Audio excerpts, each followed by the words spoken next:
हिंदुस्तान की तारीख में बहुत कम ही सल्तनतें ऐसी रही हैं जिन्होंने तारीख में अपनी ऐसी छाप छोड़ी है जिसे कभी भी मिटाया नहीं जा सकता। इन्हीं में से एक थी मुगलिया सल्तनत, जिसका बानी था ज़हीरुद्दीन मोहम्मद बाबर। हम में से बहुत कम लोगों को पता होगा कि हिंदुस्तान पर हमला करने से पहले बाबर की ज़िंदगी कैसी थी और उसने हिंदुस्तान पर हमला क्यों किया था। आज की इस वीडियो में हम बाबर की समरकंद से लेकर हिंदुस्तान के तख्त तक पहुंचने की तारीख बता रहे हैं। इस दौरान आप ये जानेंगे कि बाबर ने कैसे अपनी छोटी सी फौज की मदद से पानीपत में इब्राहिम लोदी को हराकर हिंदुस्तान में मुगलिया सल्तनत की बुनियाद रखी और किस तरह उसने खानवा में राणा सांगा की क़यादत वाले राजपूतों के एक बड़े मोर्चे को हराया और उसने कैसे बिहार में महमूद लोदी की क़यादत में इकट्ठा हुए अफ़गानों को बुरी तरह से हराकर बिहार तक अपनी हुक्मरानी कायम की। ज़हीरुद्दीन मोहम्मद बाबर अपने पिता की ओर से तैमूर लंग का 5वां और मां की ओर से चंगेज़ खान का 14वां वंशज था। बाबर के पिता उमर शेख मिर्ज़ा फरगाना घाटी के शासक थे। 14 फरवरी 1483 को उमर शेख मिर्ज़ा के यहाँ उनकी पहली बीवी कुतलुग निगार खानम से बाबर का जन्म हुआ। बाबर को तैमूर लंग और चंगेज़ खान की बहादुरी विरासत में मिली थी। वो उमर शेख मिर्ज़ा का सबसे बड़ा बेटा था और इसीलिए वो फरगाना के तख्त का जानशीन भी था।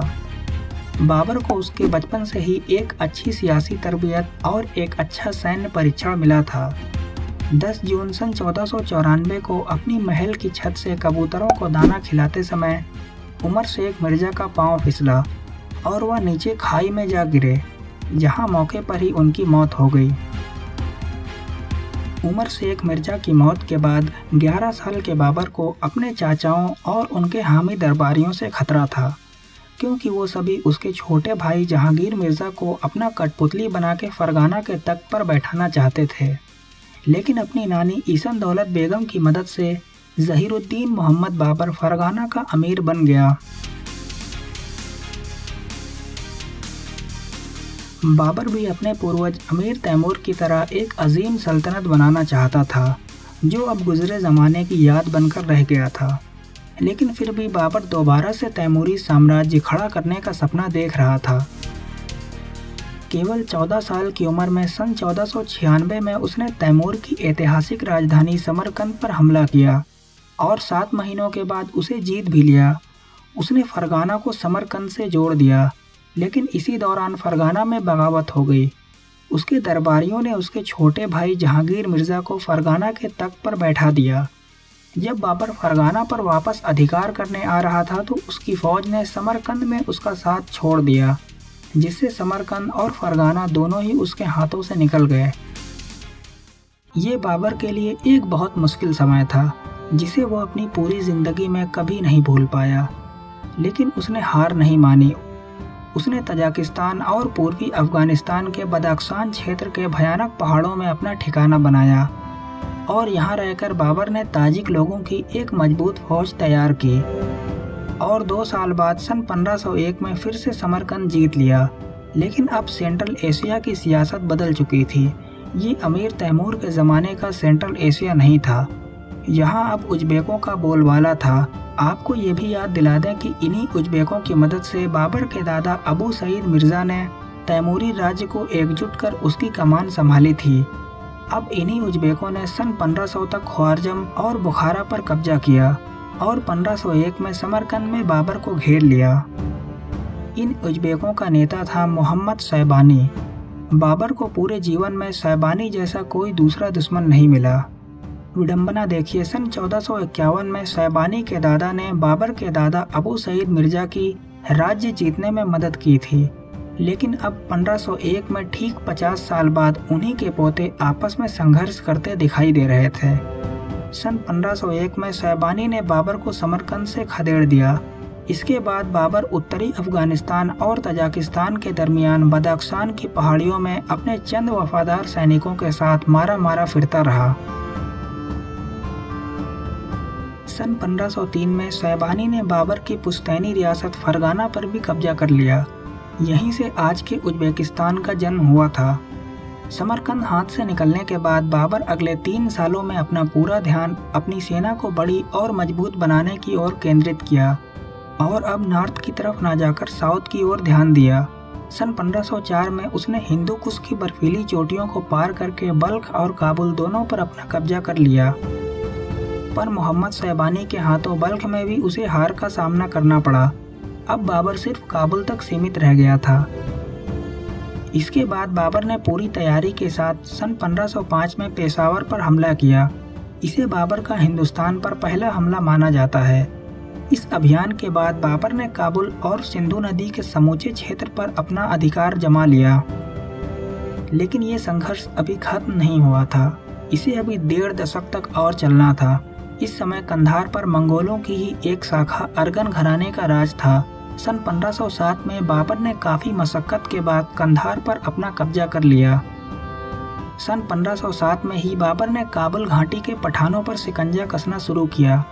इस बीच शैबानी ने कंधार लेने की नाकाम कोशिश की।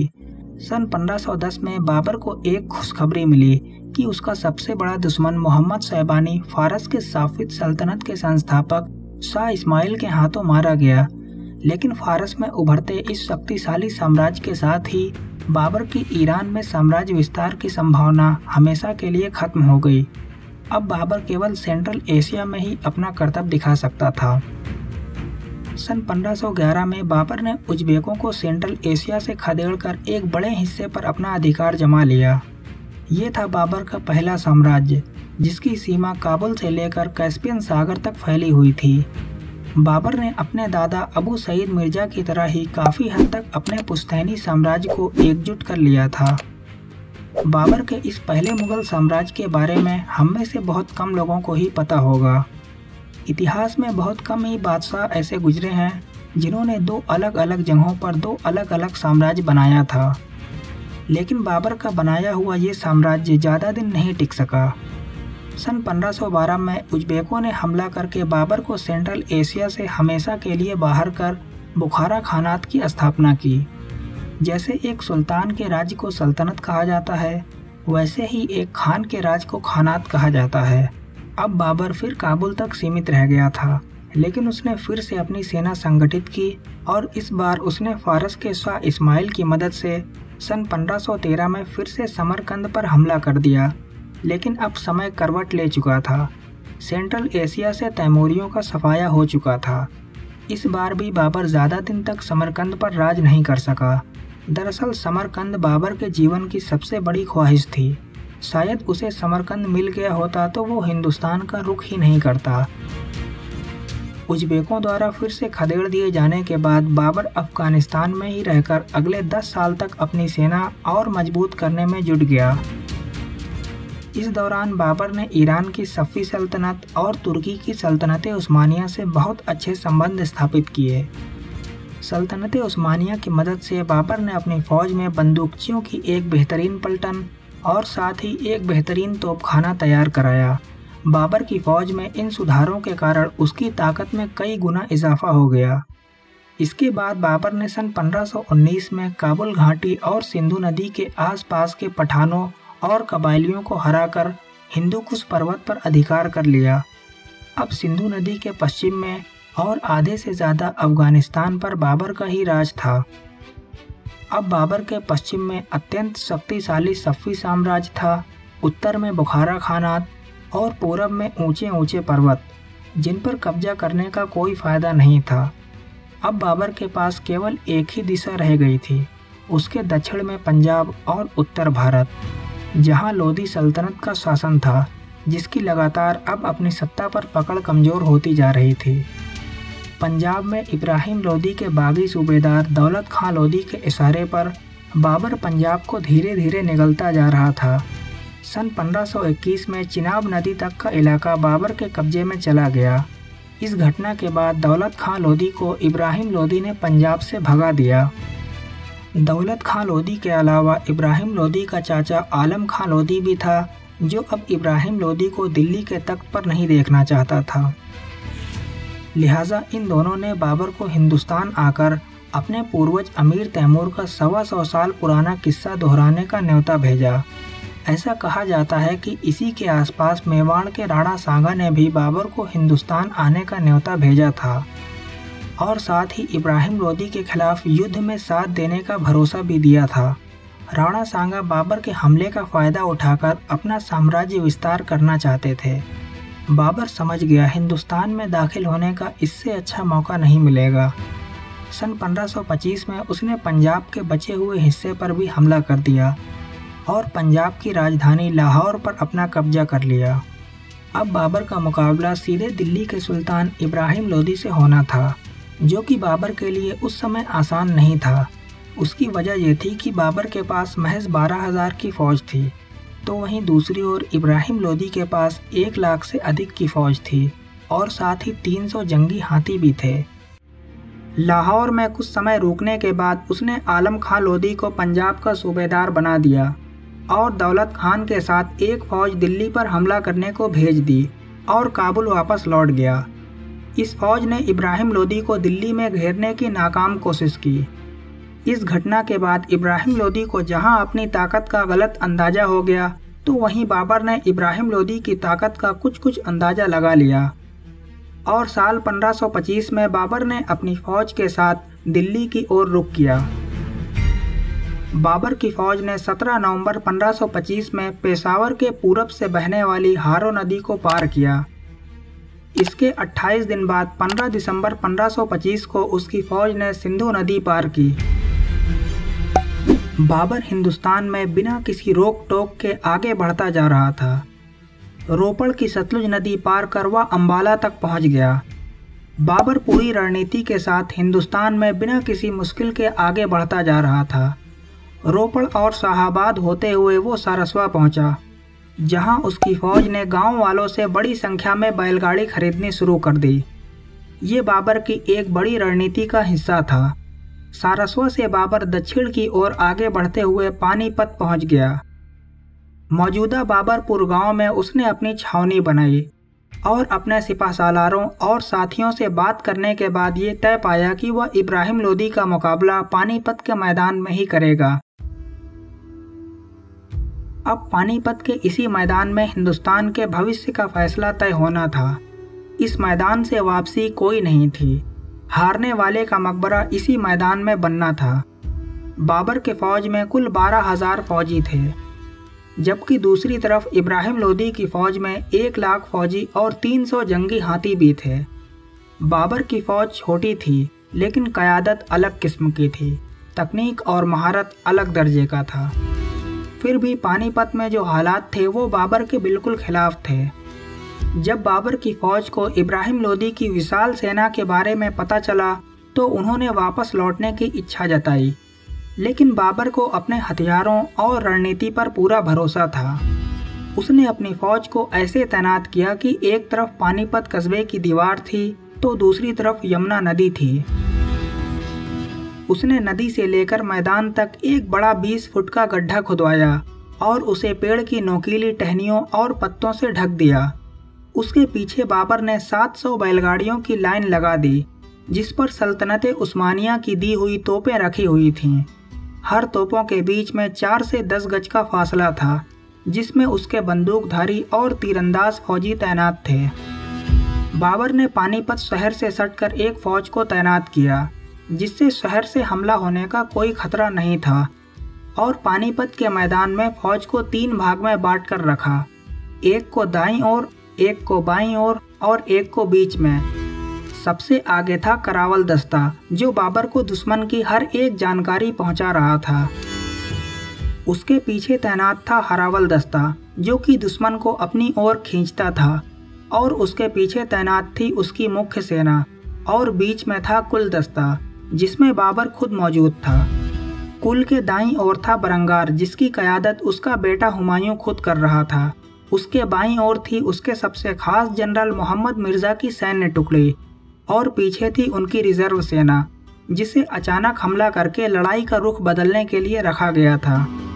वहीं इब्राहिम लोदी की सेना एक विशाल सेना तो ज़रूर थी, लेकिन ज़्यादा प्रशिक्षित नहीं थी। 12 अप्रैल 1526 तक इब्राहिम लोदी और बाबर की फ़ौज पानीपत के मैदान में खेमाबंदी कर चुकी थी। बाबर अपनी फौज की संख्या कम होने की वजह से थोड़ा जल्दी में था। दूसरी तरफ इब्राहिम लोदी खेमा लगाकर इंतजार कर रहा था। थक हार कर आखिरकार बाबर को ही पहल करनी पड़ी।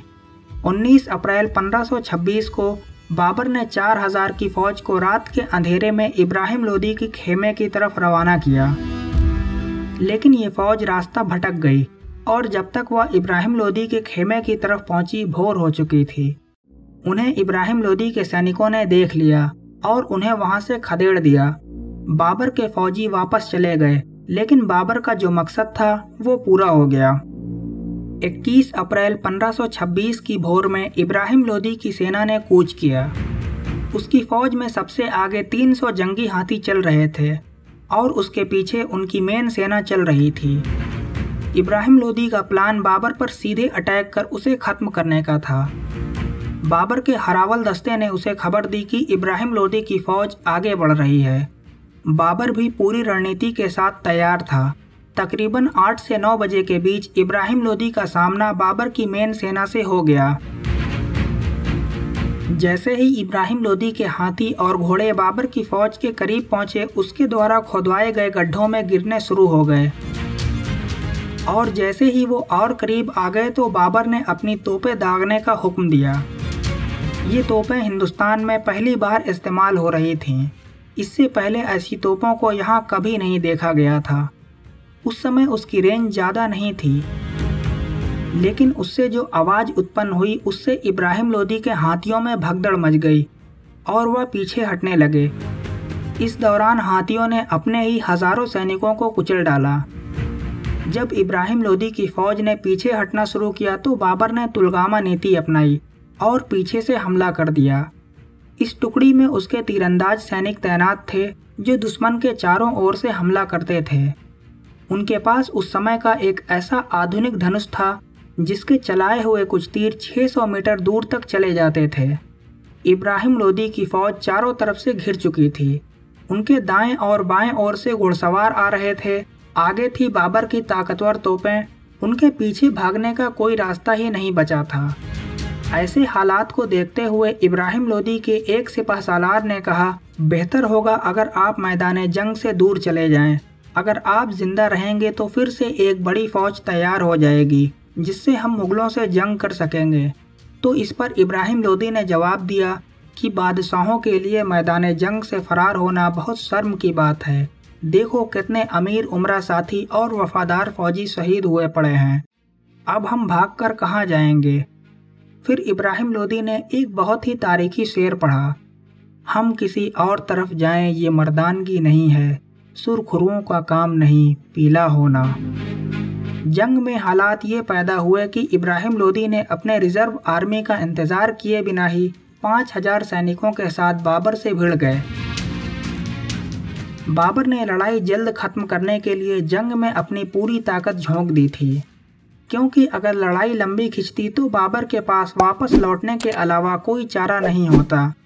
बाबर अगर 21 अप्रैल को पीछे हटने का फैसला कर लेता तो आज हिंदुस्तान में ना तो दिल्ली का लाल किला होता, ना आगरे का ताजमहल होता। लेकिन इब्राहिम लोदी ने थोड़ा जल्दी कर दी थी। कुछ ही देर बाद इब्राहिम लोदी का सर बाबर के सामने पेश किया गया। बाबर उसकी लाश के पास पहुंचा। उसकी लाश धूल और मिट्टी में सनी हुई थी और शाही ताज अलग पड़ा हुआ था। उसने लाश को उठाया और कहा, तेरी बहादुरी को सलाम। इब्राहिम लोदी के बाकी सैनिकों के सर को काटा गया और उनके सर का 35 फुट का पहाड़ बनाया गया। इस लड़ाई में ग्वालियर का राजा विक्रमादित्य तोमर भी इब्राहिम लोदी की ओर से लड़ते हुए मारा गया। इस 6 घंटे तक चली लड़ाई ने हिंदुस्तान का इतिहास अगले 330 सालों के लिए बदल दिया और इसी जीत के साथ बाबर ने हिंदुस्तान में मुगल सल्तनत की नींव रखी। बाबर ने पानीपत में मिली फतेह के शुक्राने के तौर पर पानीपत में ही एक बाग लगवाया जिसे काबुली बाग कहा जाता है, और इस बाग में उसने एक मस्जिद तामीर करवाई जिसे बाबरी मस्जिद कहा जाता था। अब इस मस्जिद को काबुली बाग मस्जिद के नाम से जाना जाता है। बाबर ने इब्राहिम लोदी को भी पानीपत में ही दफन किया, जिसकी कब्र आज भी मौजूद है। पानीपत की लड़ाई जीतने के बाद माले गनीमत के साथ बड़ी संख्या में हाथी भी बाबर के कब्जे में आए बाबर फातिहाना अंदाज में बड़ी शान शौकत के साथ दिल्ली में दाखिल हुआ। दिल्ली में दाखिल होते ही उसने सबसे पहले हज़रत निज़ामुद्दीन औलिया की मज़ार पर हाजिरी दी। फिर बाबर ने आगरा का रुख किया। जब वह आगरा पहुंचा तो उसे मालूम हुआ कि उसके बेटे हुमायूं को, जो पहले ही आगरा पहुंच गया था, उसे कोहिनूर हीरा पेश किया गया है। ये हीरा ग्वालियर के राजघराने के पास था। इस खानदान ने हुमायूं को ये हीरा पेश कर दिया। ये हीरा नादिर शाह के हमले से पहले तक मुगलों के पास ही रहा। बहरहाल बाबर हिंदुस्तान का शहंशाह बन चुका था। ये वही बाबर था जिसे फरगाना से निकलने के बाद अपने मां के साथ गिनती के चंद वफादार सिपाहियों समेत पहाड़ों और जंगलों में छिपना पड़ा था। लेकिन बाबर की ये खुशी अब ज़्यादा दिन तक बरकरार नहीं रहने वाली थी। अभी कई और ताकतवर राजाओं से उसका मुकाबला होना बाकी था। उनमें मेवाड़ के महाराणा सांगा, इब्राहिम लोदी के भाई महमूद लोदी और चंदेरी का शासक मेदिनी राय शामिल थे। शुरू करते हैं अफगानों से। अफगानों के दो गुट थे। पहला पश्चिमी अफगान गुट, जो पंजाब से लेकर अवध तक फैले अफगानों का एक संगठन था। इसका मकसद था दिल्ली के तख्त पर इब्राहिम लोदी के भाई महमूद लोदी को बैठाकर दिल्ली सल्तनत को बरकरार रखना। और दूसरा गुट था पूर्वी अफगान गुट, जो अवध से लेकर बंगाल तक फैला हुआ था और बाबर से जंग के लिए पूरी तरह से तैयार था। और तीसरा गुट था राजपूतों का, जिसके सरदार थे मेवाड़ के राणा सांगा। राणा सांगा ये समझते थे कि बाबर भी अमीर तैमूर की तरह लूट मारकर वापस चला जाएगा और इसका फ़ायदा उठाकर वह दिल्ली पर अपना अधिकार कर लेंगे। राणा सांगा ने भी बाबर को हिंदुस्तान आने का न्योता भेजा था और इब्राहिम लोदी के खिलाफ जंग में सहयोग करने का भरोसा भी दिलाया था। लेकिन राणा सांगा ने पानीपत की लड़ाई में किसी का साथ नहीं दिया। अब जबकि बाबर ने हिंदुस्तान में मुगल सल्तनत की बुनियाद रख दी और यहीं रहने का मन बना लिया, तो राणा सांगा ने भी बाबर के खिलाफ जंग की तैयारी शुरू कर दी। बाबर भी राणा सांगा को पानीपत में साथ ना देने का दोषी मानता था। तो अब बाबर और राणा सांगा के बीच जंग होनी तय थी। लेकिन बाबर की नज़र में राजपूतों से पहले पश्चिमी अफगान गुट का सफाया जरूरी था। ये बाबर के लिए इतना भी मुश्किल नहीं था, क्योंकि इसका पहला और सबसे मजबूत मोर्चा तो 1526 में पानीपत में ही ढह गया था। अब इसकी एक टुकड़ी आगरा और जयपुर के बीच बयाना में थी, जो अकेले कुछ नहीं कर सकती थी। इसे राणा सांगा से मदद की दरकार थी। दूसरी टुकड़ी आगरा में थी, जिसे हुमायूं ने पहले ही फतेह कर लिया था। तीसरी टुकड़ी आगरा से दक्षिण में चंबल नदी पार ग्वालियर के मजबूत किले में मौजूद थी और चौथी टुकड़ी मुरादाबाद के पास संभल में मौजूद थी। बाबर ने सबसे पहले संभल में अपनी फौज भेजी, जिसने संभल फतह कर लिया। संभल के फतह होते ही आज का रोहिलखंड कहलाने वाला सारा इलाका अब बाबर के कब्जे में आ गया। इसके बाद बाबर की फौज ने ग्वालियर को भी फतह कर लिया। अब बाबर ने अपने बेटे हुमायूं को भेजकर अवध, जौनपुर, बनारस और कलिंजर को भी जीतकर अपनी सल्तनत में मिला लिया। दूसरी तरफ संभल के बाद बाबर की फौज ने धौलपुर और इटावा को भी फतह कर लिया। हिंदुस्तान में तेजी से पैर पसारती मुगल फौज जब 1527 की फरवरी में बयाना पहुंची, तो यहाँ उसे राणा सांगा और अफगानों के संयुक्त मोर्चे से हार कर वापस लौटना पड़ा। बाबर इस वक्त आगरा में बैठकर हुमायूं के वापस लौटने की राह देख रहा था। राणा सांगा ने मौके का फ़ायदा उठाते हुए बाबर के खिलाफ जंग के लिए इसी समय को चुना। इस जंग में लोदी खानदान के कई पुराने वफादार अफगान उमरा भी राणा सांगा के साथ जा मिले। जब बाबर को इस मोर्चे की खबर मिली, तो उसने राणा सांगा से मुकाबला करने के लिए नई तोपें तैयार करने का हुक्म दिया। जल्द ही बाबर के तोपची अली कुली ने एक ऐसी तोप तैयार कर ली जो 600 फीट तक गोला फेंक सकती थी। बाबर ने अली कुली से खुश होकर उसे तोहफे में हीरे से जड़ा खंजर और शाही लिबास दिया। अब बाबर मुकाबले के लिए निकला तो उसके पास 50 तोपें और 20,000 के करीब फौजी लश्कर मौजूद था। लेकिन राणा सांगा के संयुक्त मोर्चे की खबर सुनकर बाबर के फौजियों का मनोबल गिरने लगा। अपने फौजियों को निराश होता देख बाबर ने उसी वक्त शराब के बर्तन तोड़ दिए और कभी शराब न पीने की कसम खाई। मुगल फौज के पास शराब से लदी ऊँटों की कतारें मौजूद थीं। बाबर ने शराब में नमक डलवाकर उसका सिरका बनवा दिया। इसके अलावा उसने कभी दाढ़ी ना मुड़ाने का अहद किया और मुसलमानों से कर ना लेने का भी ऐलान कर दिया।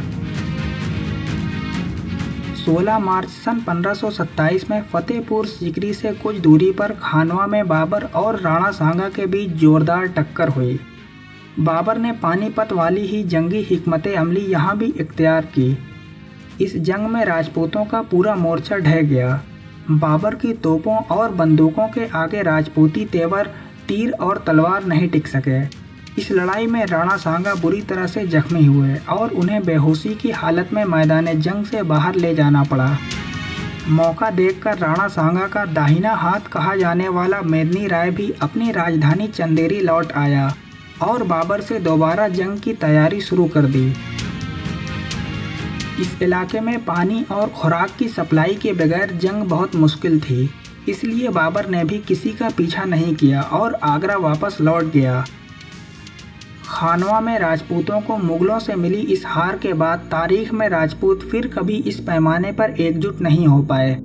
राणा सांगा बाबर को दोबारा चुनौती देने की तैयारी में थे, लेकिन अगले ही साल 30 जनवरी 1528 को उन्हें जहर दे दिया गया, जिसके कारण उनकी मौत हो गई।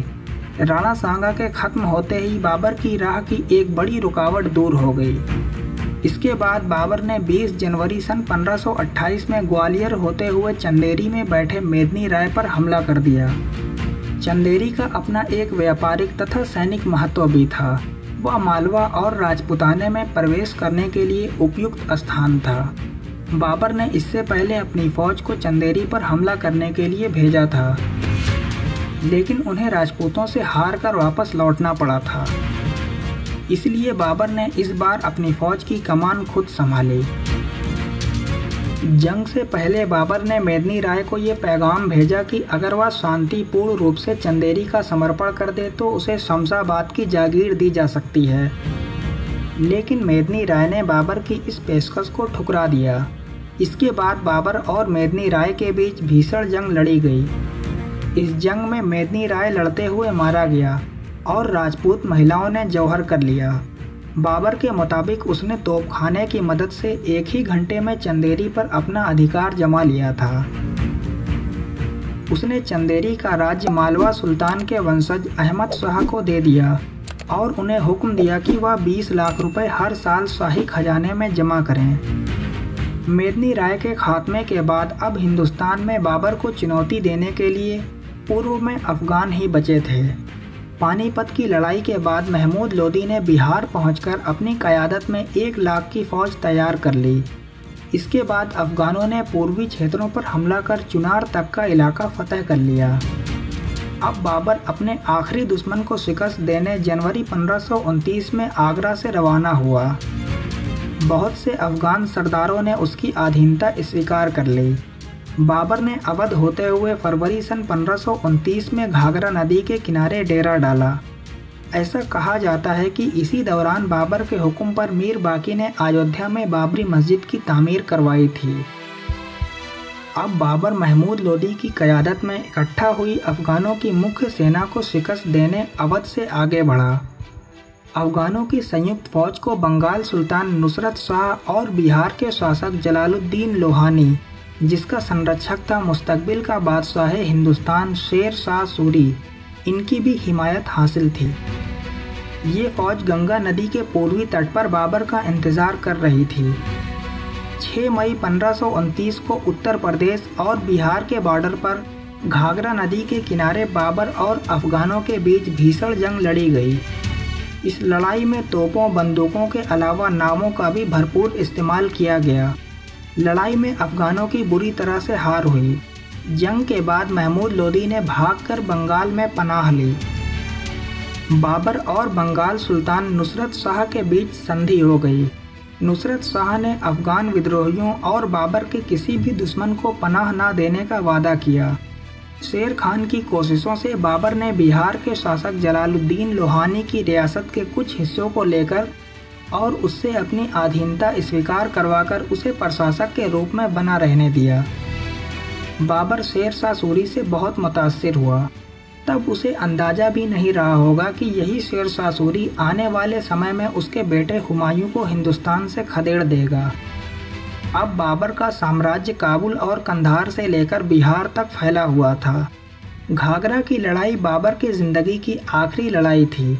इस लड़ाई के 1.5 साल बाद ही बाबर की मौत हो गई। बाबर अपने आखिरी समय में काबुल जाना चाहता था, लेकिन हुमायूं की बीमारी के कारण ये मुमकिन नहीं हो सका। हुमायूं की लगातार बढ़ती बीमारी को देखकर बाबर ने खुदा से हुमायूं को सेहतयाब करने और उसकी बीमारी खुद को दिए जाने की दुआ मांगी। इसके कुछ दिनों बाद ही बाबर की तबीयत बिगड़ने लगी। 23 दिसंबर 1530 को बाबर ने हुमायूं को अपना जानशीन मुकर्रर किया। इसके 3 दिनों बाद ही 26 दिसंबर 1530 को महज 48 बरस की उम्र में आगरा में ही उसकी मौत हो गई। बाबर की ख्वाहिश थी कि उसे काबुल में दफनाया जाए, पर पहले तो उसे आगरा के आराम बाग में ही दफनाया गया।